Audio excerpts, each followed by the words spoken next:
There's an American radical, Grace Lee Boggs, Yeah. and I teach some of her shit to my graduate students, and she straight says this shit in the '90s and like 2000s, where she's just like, we need to move away from a consumer society and like retap like the spiritual connection to the planet, and do away with X and Y.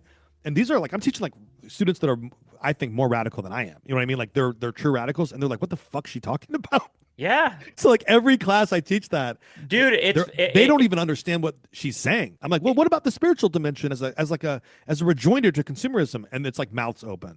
dude, It's just not in the discourse. you put it in the category of faculty lounge exotica, which is the David Axelrod phrase, what I thought was so fucking funny. A lot of this stuff does sound like fucking complete fantasy. And what's crazy is like I agree with it. I agree with a lot of faculty lounge exotica. I'm like, actually, that's intellectually correct. But I wear their underwear. yeah, right, exactly. But it doesn't fucking sell.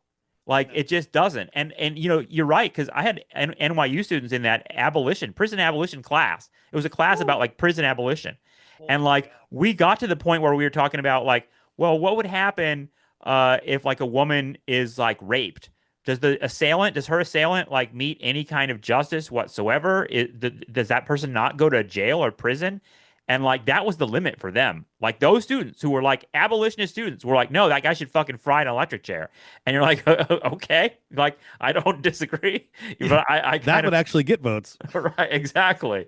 So like, yeah, there are limits to all of it. And the other thing I would say about Mamdani is like, Mamdani is pursuing a lot of these policies, but look at where it's ended up. Like on the one hand, he's like, oh, I balanced the budget. And you're like, well, actually, that was like kind of a Hochul, like Albany bailout. And then it's like, oh, we did the like sort of rent freeze. And like, nope, the courts have overturned that and said, the landlords literally won their lawsuit on that one because they didn't like file the paperwork correctly or something like that. And then like, oh, we're doing a pet a terror tax. And I think that one is stuck in some sort of court limbo as well.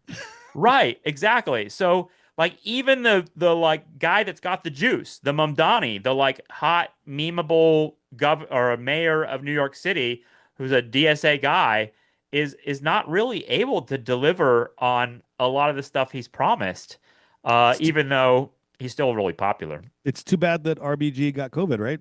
Yeah, Because it all goes back to the Supreme Court.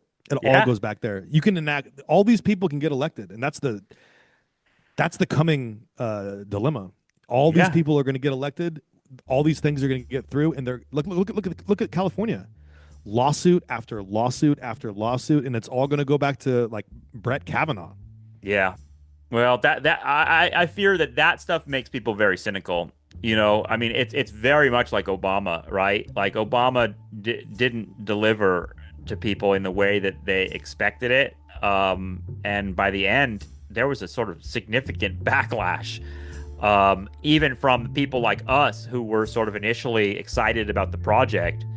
Or whatever Obama was, or whatever he represented to us personally. I mean, we've talked about it many times. I fucking cried when he was elected and was just like, we're in a new moment here. And then by the end of those 8 years, I was like, fuck this guy.